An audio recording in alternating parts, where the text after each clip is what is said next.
Is the recording starting? Yep, absolutely. Okay. We're good to go. Great. So with that, I would like to introduce our first presenter. Chloe Baum is an executive policy specialist with the Pennsylvania Department of Corrections, specializing in grant, research, and budgeting. She is the primary point of contact for external grant partners.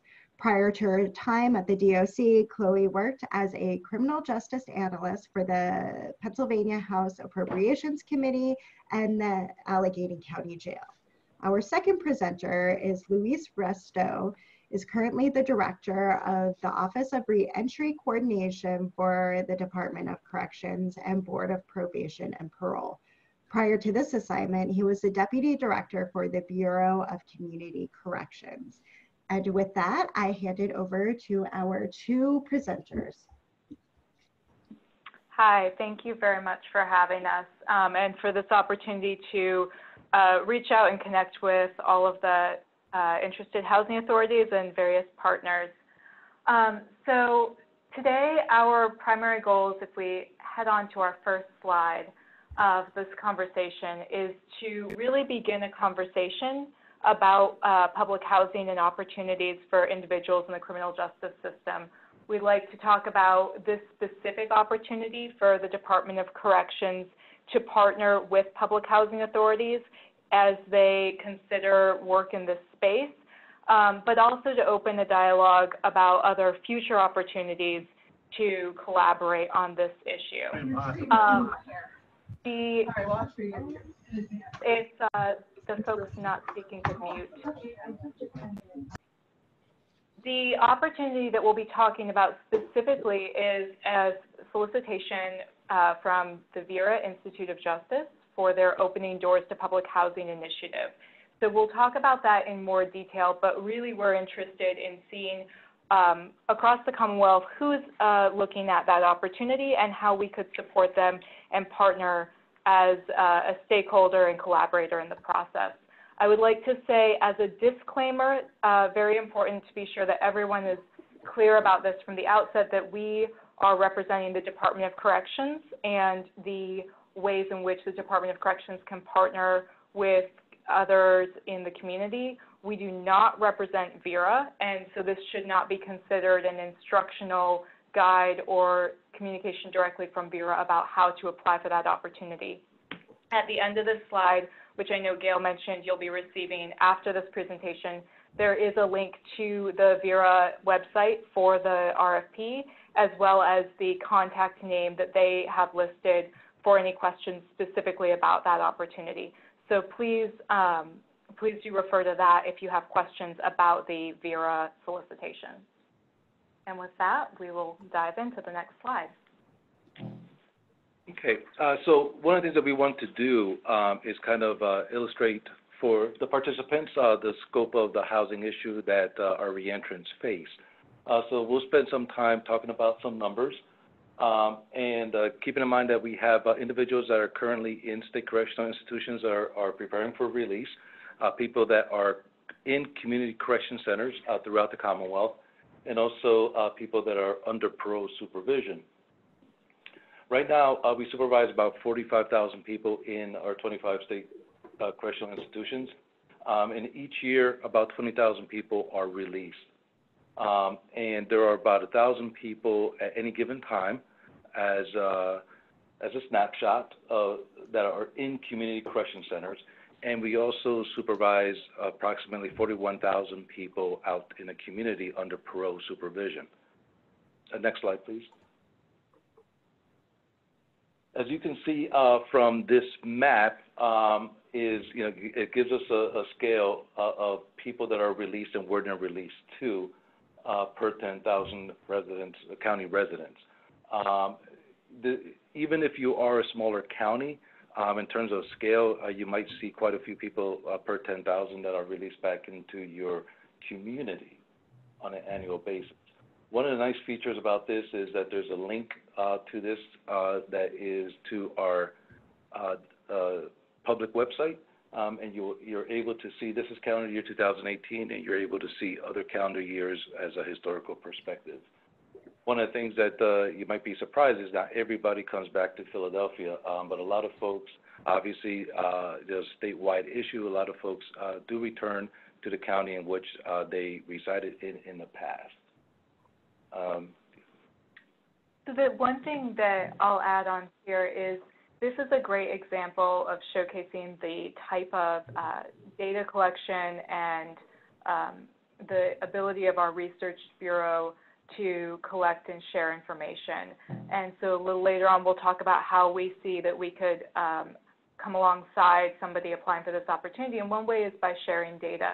So as Louis mentioned, we have this available online. And actually, if you do, after this presentation, go to that website, you'll see that you can actually click on each county and see the specific number of releases in the year and other demographic information. And again, this just showcases the extensive work that our Bureau of Planning, Research, and Statistics does and the data that they are able to pull together from our various systems. Next slide, please. So one of the things that's important to illustrate is that there's typically more than 500 people at any given time that are sitting in prison right now that are in need of a home plan. The Department of Corrections does not release somebody to homelessness, so we don't release people out into the community without an approved address. So people are sitting in prison right now that are eligible for release and simply cannot be released because they don't have a place to go. Oftentimes, those people end up in one of our community corrections programs as they prepare for that eventual release to a home plan, so that community correction center acts as that home plan until such time as he or she is able to secure a home plan in the community. This creates a problem because people who are remaining incarcerated longer than they need to, it can create additional barriers to their reentry and become a risk factor for recidivism. We know that having stable housing is an important part of being able to reintegrate effectively back into the community, and this is why there are initiatives out there that focus on housing first. So we are constantly looking at ways to build up the ways that we can find housing for these individuals so that they don't have to stay in our contracted group homes or correctional institutions after their minimum date and after they have been paroled, which we'll talk about on the next slide in more detail.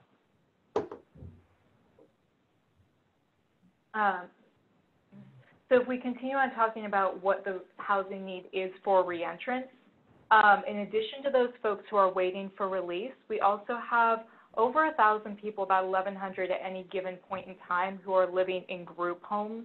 And so group homes are, again, part of our Bureau of Community Corrections, and this is a space where people would not be if they had somewhere else to go in the community. Typically in 2019, the average length of stay in a group home until somebody found a permanent residence was over 4 months.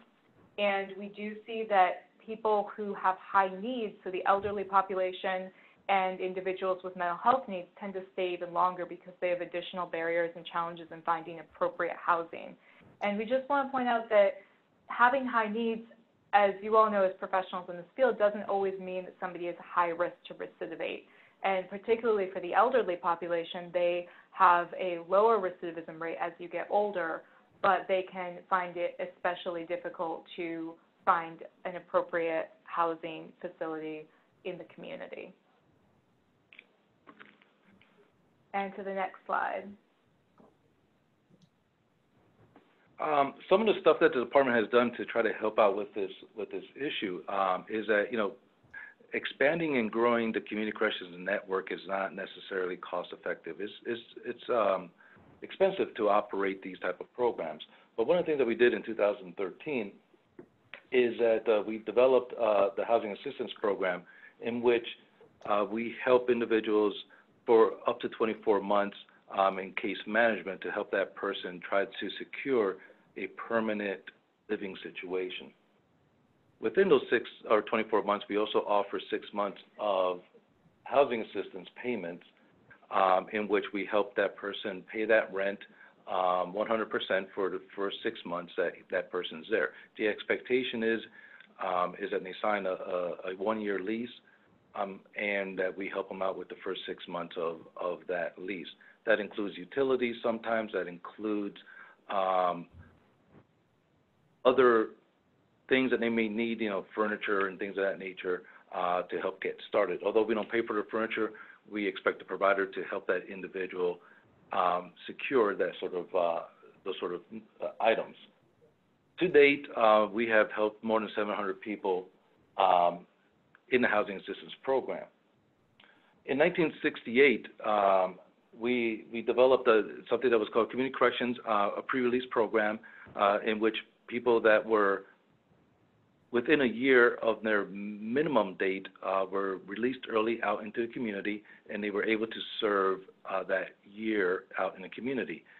Pre-release ended, I think it was in 2012, with the passage of Justice Reinvestment, and we have now far fewer beds than we did. I think our high point was that we had about 5,000 people in community corrections. That number has been greatly reduced in 2020. It's a network of group homes that we have either state-operated or under contract with us. Not every group home and not every halfway house is part of our community corrections network.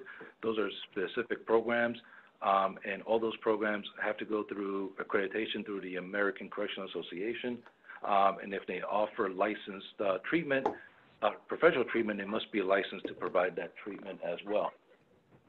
And as of December 31st, as I mentioned, the great reduction of beds, we have about 2,500 people in community corrections programs at this point as they transition back out into the community.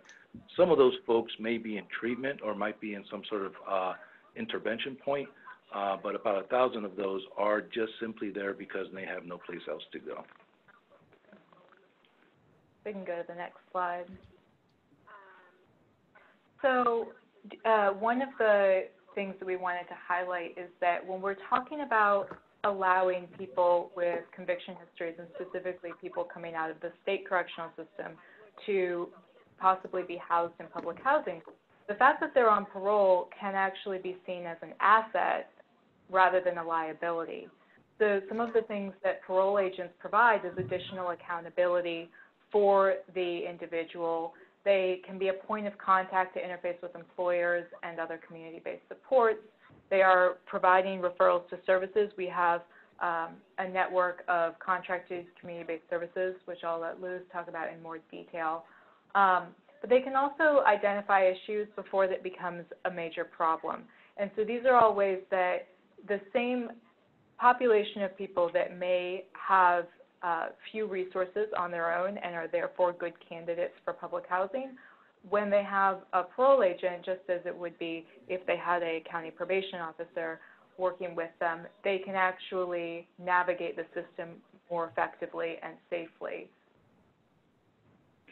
And one of the things that we did since 2013 is understanding that we got to deal with the individual's needs, and not just supervise folks and just provide supervision in terms of just compliance with their technical aspects of their parole, but also to be able to help them as much as possible and be able to provide a helping hand as opposed to just being a hammer in supervision. So in 2013, we started directly paying for treatment in areas such as substance abuse, mental health, providing treatment for sex offenders, providing cognitive behavioral interventions, workforce development, working with families as our reentrants reunite with them, and also providing mentoring opportunities. Currently, we have well over 75 providers in about 170 different locations throughout the Commonwealth that provide these services to our reentrants. We certainly don't have 100% blanket coverage everywhere, but we are making that attempt and adding providers as they bid on this moving forward. But it gives us the opportunity to be able to identify needs and be able to address those needs and be able to partner with providers out in the community that work in those areas and to help that individual as they transition back out into the community. If we go on to the next slide. So now we're going to transition to talking a little bit more about the opportunity from Vera. So many of you may have already seen this RFP from Vera. You may have already started working on an application, and then there could be some of you on the webinar today who are more recently hearing about it and haven't decided yet whether or not you want to pursue an application. So we just want to go over a few of the basics for everybody involved. So this is an opportunity from the Vera Institute of Justice to apply for technical assistance from Vera, and the eligible applicants must be public housing authorities. Something important to note is that although typically it's one public housing authority per application, if you have multiple public housing authorities that cover a single geographic jurisdiction, you can actually submit a combined application. And while this is open to everyone nationwide, we would love to see folks from the Commonwealth of Pennsylvania applying, and for those who are applying, we would like to be part of that conversation in whatever capacity is helpful for your application. So Vera will be selecting up to 4 sites, and what they will be providing is technical assistance to safely improve access to public housing for people with conviction histories. So big picture, what they have proposed to do is provide policy assistance to really look at the public housing policies that are in place and how those could be improved or changed or adapted to better allow appropriate individuals with conviction histories to be housed there. But they also are offering technical assistance for organizations that want to start a reentry program within their housing authority. And this is a great opportunity that we would love to see some of you out there in the field take advantage of. And in the event that you are interested in pursuing a reentry program through the housing authority, that is something that we'd like to see state reentrants as well as your local county reentrants included in together. As we are likely all familiar, the criminal justice system is one large cycle, and the county reentrants of today, unfortunately, will often be the state reentrants of tomorrow. And so we see any way to help people improve their reentry outcomes through stable housing, no matter where they're being released from, as a benefit and a positive for the state system as well as the criminal justice system overall in Pennsylvania. A due date to keep in mind is that the Vera opportunity is due at the end of February, which means that for those of you who are already well into your application development process, not an issue. Those of you who are looking at it now, that is coming up and something to keep an eye on. One last thing in terms of timeline is the opportunity is for 17 months of technical assistance, which is approximately from May of this year through September 30th of next year. So if we go to the next slide, thinking about a big picture of what our goals as Department of Corrections are for this conversation and this opportunity, as well as sort of aligning with the goals that Vera stated in the solicitation. First and foremost, we want to create opportunities to increase partnerships between the Department of Corrections and the public housing authorities and any other stakeholders that are involved in this process, whether it's through this opportunity or other opportunities that you have now or in the future. We are open and interested in being a part of that conversation. Last year, we actually hired a director of housing for, I believe, the first time, who took a really strong look at how we could improve housing access for reentrants. And that is just one way of exemplifying how seriously the Department of Corrections is taking this issue. The second goal is to reduce barriers to successful reentry. I think that's something that we can all agree on. Somebody who does not have stable housing or is unable to be fully released into the community and has to stay in a correctional institution or a group home is absolutely going to face additional challenges in their reentry process. We also want to support family reunification. That's one of the issues that we notice is a significant challenge for folks whose families may be housed in public housing authorities. We want to make an opportunity wherever it is feasible to safely reunite those families together. Continue on, we want to build pathways to safe and stable housing solutions for all reentrants. Again, this is bigger than just this initiative, and frankly, as you heard earlier about the other ways that we are pursuing the housing assistance program and residential services, there are many opportunities for housing, whether it's in public housing or other spaces, and we are interested in exploring all of those. We specifically want to make sure that through this conversation and in your work, potentially with this Vera opportunity or other work at looking at policies around people with conviction histories, that the unique challenges for folks coming from the state system are seen, as well as the different challenges that somebody coming out of the county system might face. So somebody coming out of the state system who has been often outside of the community for an extended period of time and typically has a more severe criminal justice history, they're going to face a unique set of barriers and challenges that is different from somebody who had a shorter term sentence.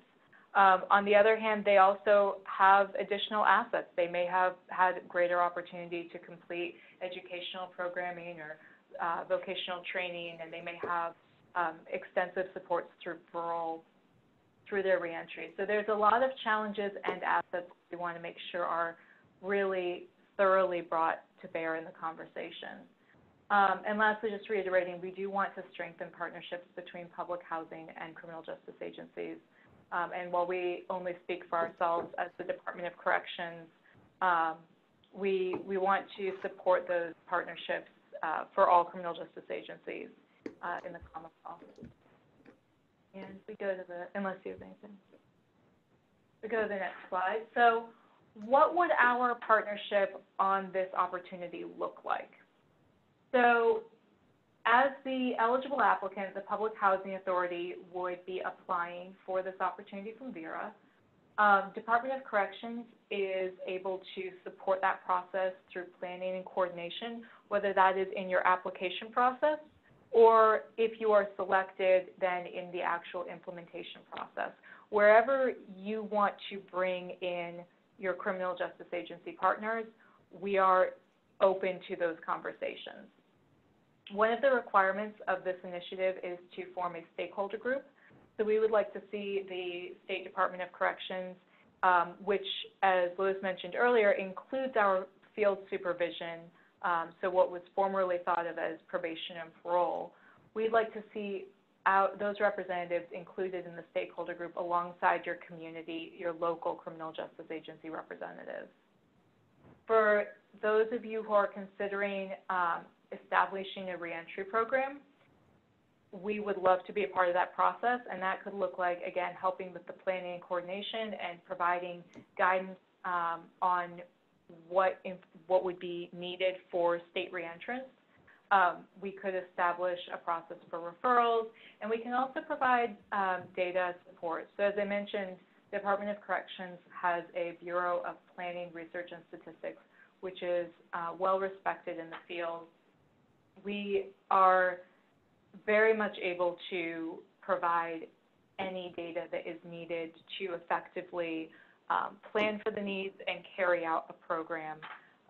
And naturally, we'd set whatever data sharing agreements are needed, or if it's in the planning process, simply just providing big picture numbers rather than the detailed data.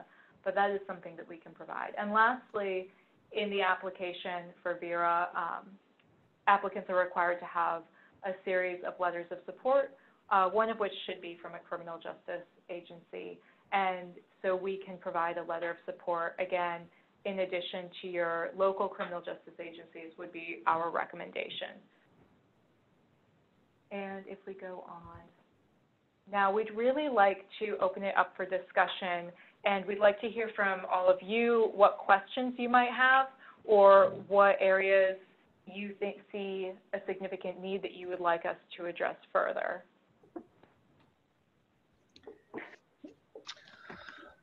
Chloe, can you see some of the questions that have been asked both in the Q&A section and the chat, or would you like me to read them for you?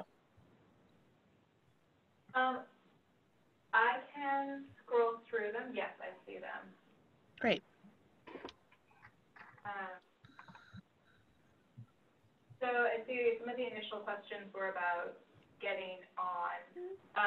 And so as I go through this, if there's anything that I've missed, please feel free, Gail, to let us know what questions are still unanswered. But the first one I see is, what constitutes an approved home plan? And that is a really great question. Louis, do you want to? Yeah. What occurs is that a home plan is submitted for approval, and an agent will typically, if not always, go out to the home plan and make sure that the home plan is viable, and make sure that there's no outward signs of drug abuse or things of that nature, or crimes that are being committed inside that location. Part of it too is also to make sure that the people in the household understand the rules of supervision and are agreeable to sponsoring this individual in their home plan. If the property is a leased property, is to also speak to the landlord to make sure that the landlord is also okay with that person living at that location. Once a home plan is approved, then that gets communicated back to the institution or to the community correction center, and that person is released.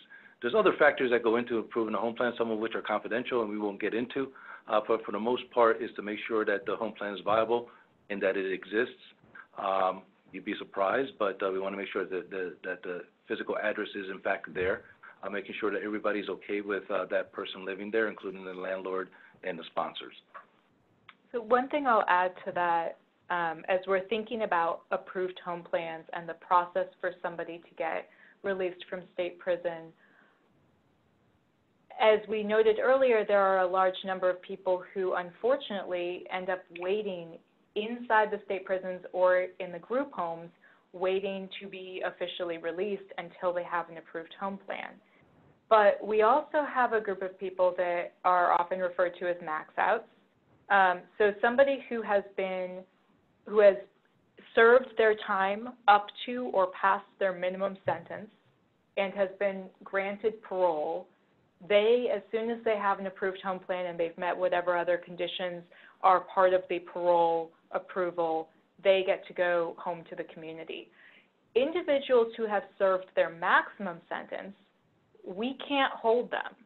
And so those individuals often become an extremely vulnerable population in terms of housing, because we can't keep them in our institutions or our group homes waiting for them to find suitable housing. They, on their maximum date, they are released. And if they don't have housing, which during the time leading up to the maximum date, our staff are working diligently to secure, but there are certainly those who are released as a max out who do not have housing. That is a population that is an extremely high need for additional housing opportunities and support. Yeah, one other thing I'll add to this conversation is that folks that have a potential release address, and that address is in public housing or somebody that's in Section 8, they simply can't go there because they might be excluded because of their offense. And the local housing authority's rules would prohibit that person from residing there. Oftentimes, those folks have to find an alternative to being reunited with their family, either by going to a community correction center or sometimes simply sitting in prison until something else occurs or somebody else agrees to take them in. But there's an address that they could potentially go to that simply isn't viable because they're excluded.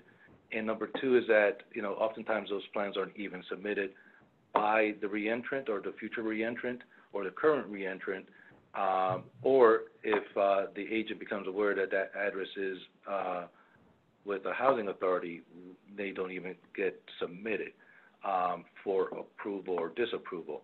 So that's one of the barriers that's long established and institutionalized, is that you're simply not going to go there. Now, I do understand that each housing authority has its own set of rules, but for the most part, those folks are excluded from being able to go home. And that is absolutely something that we would love to see, whether it is through this Vera opportunity or just through increased conversations and dialogue between Department of Corrections and the various local housing authorities.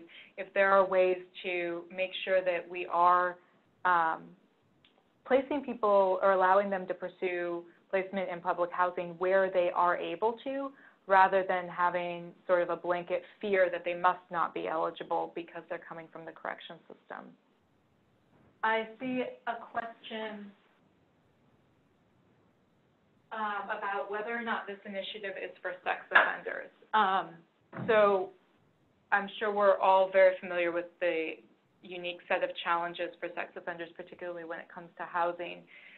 The Vera initiative does not say, to my knowledge, that there is any exclusion from considering sex offender policies. I do know that the federal regulations, they obviously are the first line on that.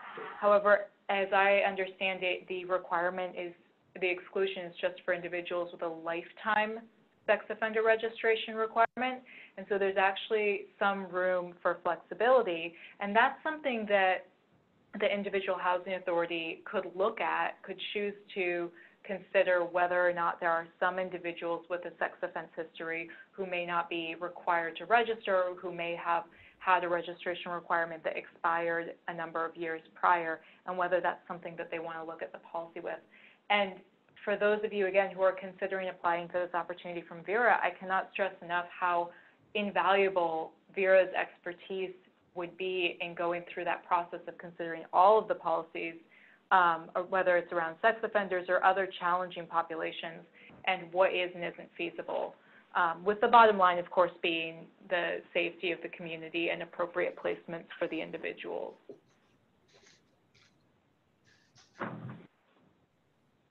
So the next question is, what is included in Vera's technical assistance?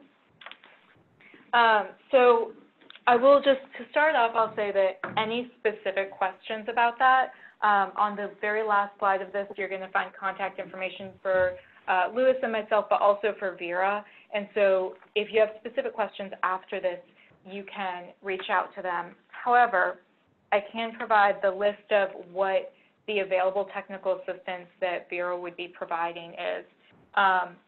First is meetings with the housing authority to understand the goals for the project and work through a plan. Meetings with the stakeholders, which, as we've said, we would like to be one of your stakeholders involved in this process, but that would also be your various stakeholders from your county. Policy assistance, reviewing your current policies and helping to identify ways that they could be updated or how any new screening guidelines could be implemented. The technical assistance also includes developing a reentry program. Again, this is a menu of technical assistance options, so that could be something you choose to pursue. And implementation assistance. So Vera is not providing a financial award with this opportunity. If you are applying, you will not submit a budget request. However, implementation assistance could include some amount of in-kind or connecting you to other financial resources. And opportunities for cross-site exchange. This is a really great opportunity. Vera works with leading on these issues across the nation, and when they have selected this Opening Doors initiative, they are putting in resources on developing expertise in it. And so whoever is selected as the sites, along with whatever the other three sites they select, for example, if a Pennsylvania site is one of them and the others are in other areas, there would be opportunities to learn from what other places are doing firsthand and have that exchange. So the short answer is there is no cash grant named for this. However, that doesn't mean that there wouldn't be opportunities to get resources and potentially some things paid for, depending on how your process goes. So I have a question here. What is Vera? That is a great question. So the Vera Institute of Justice, I will again preface that we are not Vera, so we cannot speak for them on behalf of them. However, the Vera Institute of Justice is an organization that provides technical assistance and develops research and publications on criminal justice issues. You can visit their website with the link on the next slide after this to see more about their organization. But they're really well respected in the criminal justice space, and they have done extensive work on other big issues around women in incarceration, young adults in incarceration, issues around diversity, and disproportionate impacts of the system. They are based in New York City, and yeah, I would encourage anyone who's not already familiar with Vera after this webinar to take a look at the link for the Opening Doors initiative on the next slide, and also click back from there to Vera's main page to learn more about them as an organization. They often have opportunities for technical assistance and also learning opportunities that you may be able to take advantage of.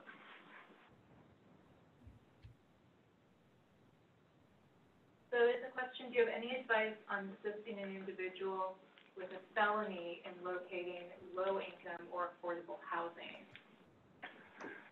So thank you for the question. One of the things, it's a challenge, and I suppose that's why you're asking the question. One of the things I came across in talking to our friends at PHFA is that there's a tool called PAHousingSearch.com. I'm not sure if you're familiar with it or if everybody's familiar with it, but it's a free service to list and find affordable homes and apartments across Pennsylvania. That's PAHousingSearch.com. And it gives you the opportunity to find houses or apartments, I should say, that might be affordable to that individual, and also what that landlord is looking for, and what type of things are associated with it. So, for example, I'm looking at a place in Harrisburg right now on the website, and it indicates that it must be a year lease, but that the utilities are included. There is no application fee. They do a credit check, and they also do a criminal history check, but it does not mean that they're automatically disqualified because they have a adverse criminal justice record. But it also includes what the basic features of the house is, or the apartment, and the type of utilities. So I think it's a great tool for somebody to use, whether it is a reentrant looking for a place on his own, or whether or not it's somebody that is helping that person look for an apartment. Also, word of mouth certainly helps out, but I think that one of the things is that our people end up being in housing situations that and tend to pay a premium dollar for a non-premium situation because it's a place that somebody will take a reentrant in, and sometimes it's not the best location. But this gives us an opportunity, the PA Housing Search, to try to find appropriate apartment or housing for that individual and what's included in that. I would also like to add something, Mrs. Gale, over at the Housing Alliance, is sometimes even if it does say that there's a criminal background check, especially if there's no application fee, I would strongly encourage to still apply for that housing. And then if on first review, the individual with the criminal history is denied, if there is an appeal process, appeal every single time. You can't ever hear yes until you ask for it. And oftentimes when I talk to housing authorities and I talk to housing providers, when they say that people can appeal, more often than not, those appeals are actually honored. So it is really, really important to, if there is that process, to go ahead and ask for that second review and give that individual the opportunity to explain, while yes, they have a criminal history, this is everything that they've done to rectify their past behavior. So just always file an appeal. So the next question I see is, can sites get pre-approved for quicker placement? And I am not sure what this is referring to, but I'm thinking it might have to do with home plans. That was my thought as well. Yes, if the questions involving home plans, our sites are pre-approved. You know, that parole uses quite a bit. Some of those are actually, our community correction centers are actually pre-approved, so the agent does not have to visit each time somebody is sent there. But there is a process for that, the details of which I can't speak to right now, but I am aware of it. So anybody, whether it's the individual who asked that question or anyone else who is interested in more information about that, our contact information is here on the slide that's showing now. And if you would like to email Lewis following this, he can provide guidance on where to get that information.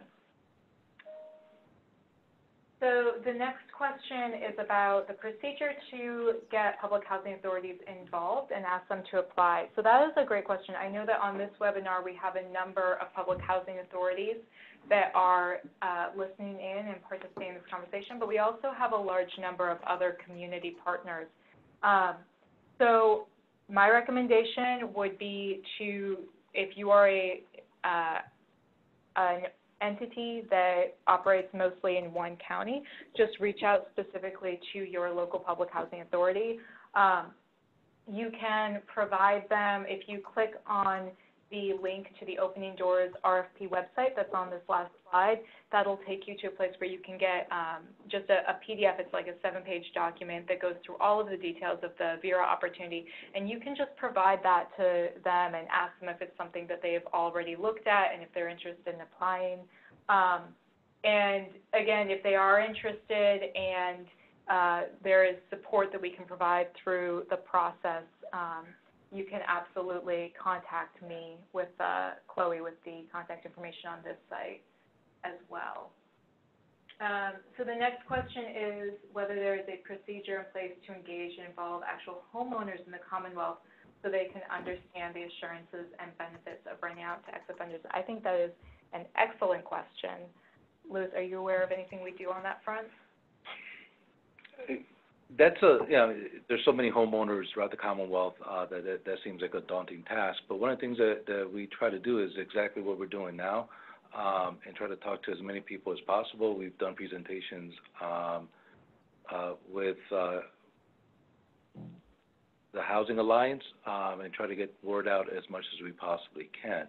As far as individual landlords, a part of what our housing assistance providers do is try to talk to as many landlords as possible. Some landlords are very open-minded and enthusiastic to rent to our population. Some of them have done it once or twice and are still a little bit hesitant. And sometimes some of these folks have gotten not a great experience. Some of these landlords have not had a great experience. That's all very individually based in terms of what's on with that individual tenant. But we try to engage as much as possible. I just somebody reached out to me this week and mentioned to me that their grandmother is interested in renting to our population, which is fantastic.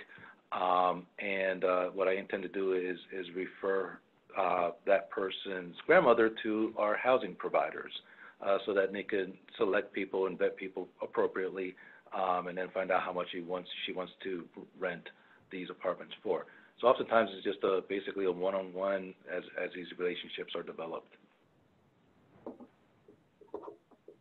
And the next question, does the program have a specific amount of rent monthly, or does it follow the HUD fair market rent in each county? And that includes utilities. So I'm guessing that that question is really directed at the housing authorities, or it could be at our housing assistance program. Yeah, so let me talk a little bit about the housing assistance program, and perhaps that answers the question, I'm not sure. But our housing assistance program is driven on fair market value. So a one bedroom in Philadelphia, the fair market value is X amount, and that same apartment in Harrisburg might be different. So that is the expectation, is that we don't want to pay above fair market value, which is what happens very often to our reentrants. It does, and it can include utilities, but what we look at is that the apartment is within 30 to 45% of the person's income. It has to be affordable for that individual, that once the 6 months is completed and that person has to pay the full rent, then they're able to pay the full rent. Anything below 30%, we feel that he or she is able to pay that rent on their own, so they don't need housing assistance. And anything above 45%, we consider it to be too expensive and probably not a good business deal, for lack of a better term, for that individual to rent that apartment. They'll be, basically house poor. And that's based on gross income, not net income. Oftentimes, we will help with the utilities, and oftentimes they have issues with their utilities because of a variety of different reasons that have occurred in the past, and our housing providers help them out with that. We can help with utilities moving forward, but we cannot help with utilities moving backward if they have a historical non-payment issue with a utility. Okay.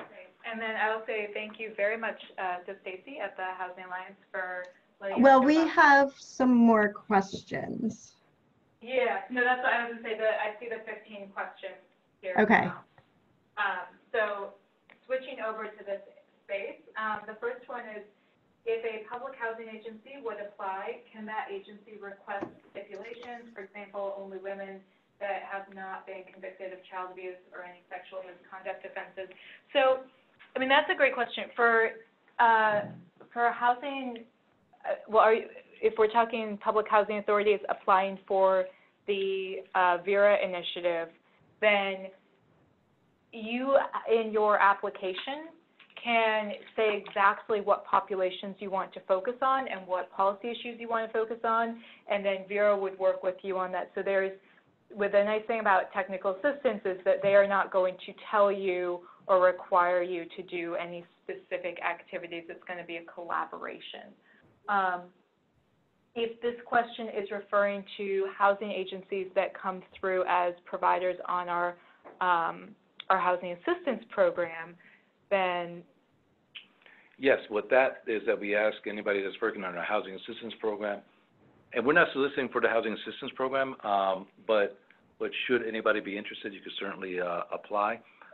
But we ask that you work with anybody that's referred. And we tend not to specialize in any sort of population with the housing assistance program. So the next question, payment for furniture was mentioned. Is this an added benefit which is not available for reentry services housing assistance program? Yeah. So not that we pay for furniture, and sorry if I said that incorrectly, is that our providers help that individual secure furniture and things that they might need for their apartment through third-party sources. So we don't directly subsidize the furniture, but that's part of the case management activities that we pay the provider to complete. So the next question is, are we talking about public housing authorities getting and distributing funds, or Department of Corrections receiving funds and using those for housing reentrants? That is a fantastic question. So the primary thing that we're talking about here is public housing authorities applying for and receiving technical assistance from Vera. which may or may not include anything of monetary value other than the staff time that they allocate to it. So there is no, even though it is an RFP from Vera, there is no financial component guaranteed with it. So the conversation about the Vera initiative is not looking at a contract with funds transferring either from Vera or from Department of Corrections. This is, again, an opportunity to look at policy changes and get professional technical assistance from experts in the field and to collaborate on that conversation with the correct staff from the various agencies. Next question is a very nice, easy to answer one. Is this a printable PowerPoint? So absolutely, the PowerPoint I know is going to be sent out after this, and it can be sent out in a PDF form that will be easy for you to print as well. We can make sure that happens. So have you seen any resistance from the housing authorities based on the fact that ex-offenders are not a protected class under fair housing laws?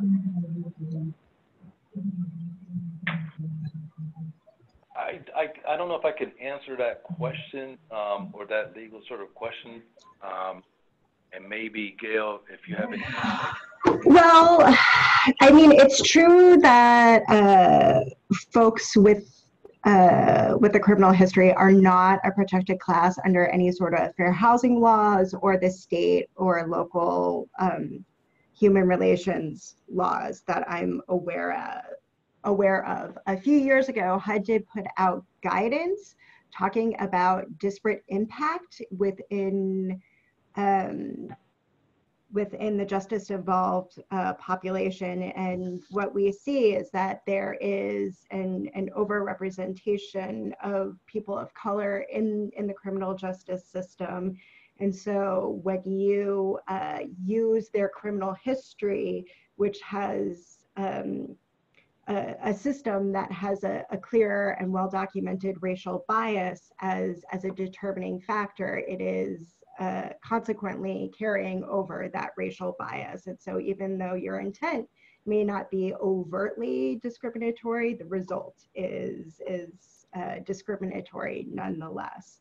And so that has helped start the conversation around why it's important to create housing opportunities for this particular population, and is an argument that can be used when approaching your local housing authority, saying that, yes, this is something that we as a community need to address together. So again, there may be some resistance from housing authorities on that fact, but there is now written guidance and some legal precedent out there around criminal history and disparate impact that you can start to use in that conversation. Great. So the next question, when Lewis talked about reentrants in the group homes, was he referring to parole centers and contracted community correction centers or something else? And yes, absolutely. So the group homes are a subset of all of the community corrections facilities that we have. When we say group homes, we're talking about the ones that do not provide treatment services. So there are some facilities where someone would be placed because they need a drug and alcohol programming or other specific services. The group homes are just providing housing. The next question, can a community-based organization partner with a public housing authority to apply for this grant? So absolutely, in the same way that we are seeking to provide letters of support and come on as a partner and a stakeholder in this process, community-based organizations can and actually should. So when you all have a chance to look at the PDF, the 7-page solicitation from Vera, which you can see at that Opening Doors RFP website, you'll find on the last page a description of the letters of support that are required for a public housing authority to apply for this opportunity. And it says specifically The board chair of the Housing Authority has to provide a letter of support, but then the other 4 that are listed are community human services or reentry service providers, housing authority, police, or other local law enforcement, and probation, parole, or corrections officials. So we see ourselves in that 4th category as probation, parole, and corrections officials, but a lot of community organizations would likely fit into that community human services or reentry service providers bucket. And I would also say that even if your organization doesn't fit cleanly into one of those groups of required letters of support, that doesn't mean that your support on this initiative wouldn't be valuable for the Housing Authority. So you should absolutely coordinate with your Housing Authority if they are going to be applying for this and offer to collaborate as a stakeholder and do a letter of support if they're interested. There's no reason why that would be an issue. So the next question, can someone with a 501c3 open a home or building, or is this only for housing authorities? So unfortunately, the opportunity from Vera is specifically only for public housing authorities. However, as I just said about other community organizations, I would encourage any other nonprofits to get involved in the conversation with your local housing authority if there's a way to partner and be a stakeholder involved in this initiative. But also, as we said earlier, if, only 4 sites will be selected. So for those who are interested in doing work in this space and either apply and are not selected or aren't able to apply at this time, I would encourage those conversations to continue. And to the extent that we can facilitate and be part of that, we're happy to. But you can also just coordinate directly with your local housing authority.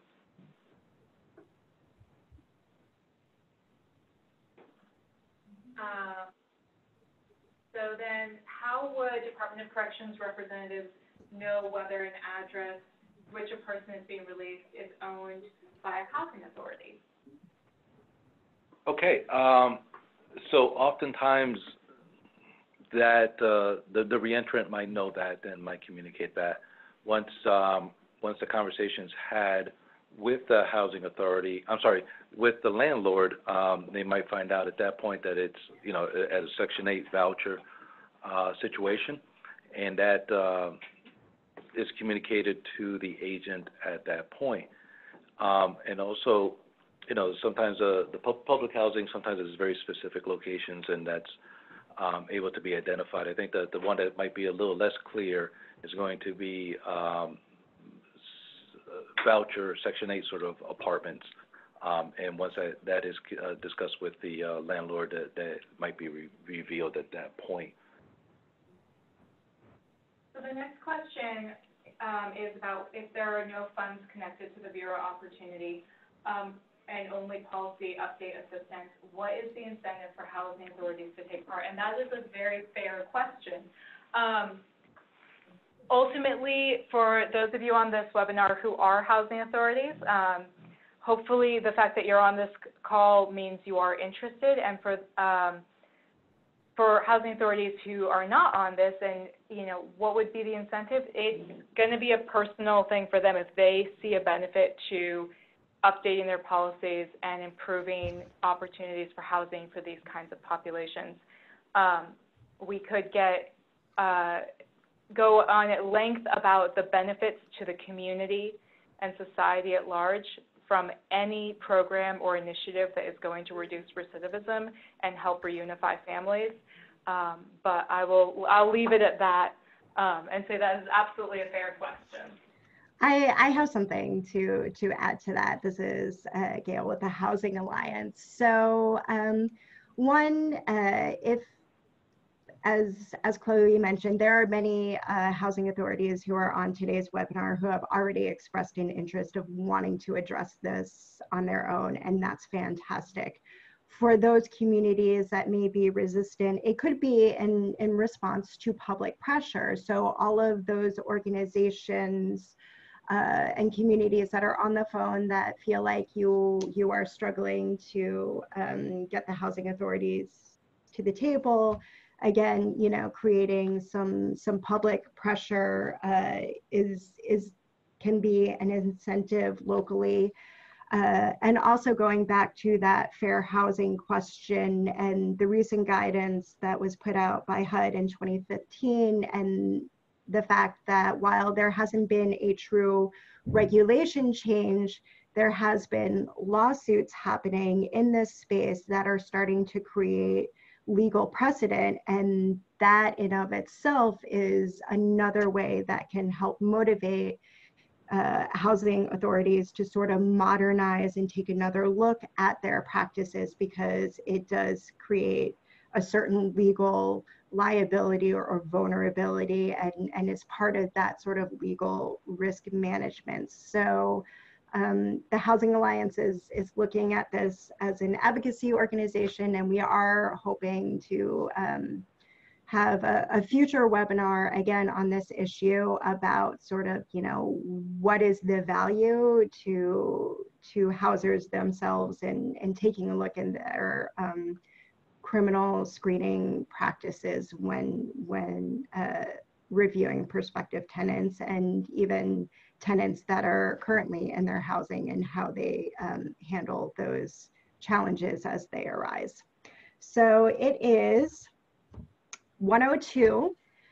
We have had some amazing and fantastic questions, but we do need to end the webinar. So with the last few remaining questions, what we can do is have our amazing presenters go ahead and type up their answers, and we can send out those answers when we send out a copy of the PowerPoint presentation, as well as a copy of this recording. So with that, I want to thank Chloe and Louis for this really, really amazing presentation and very informed discussion. And of course, for everybody who took the time to join the webinar today and to ask questions. I think we had a really, really great discussion, and we are looking forward to continuing this discussion going forward. Thank you, everybody. Yes, thank you so much for, again, to Gail and Stacy for setting this up, and for all of you who took the time out of your days to participate, and for your interest in housing for reentrants. Excellent. Thank you.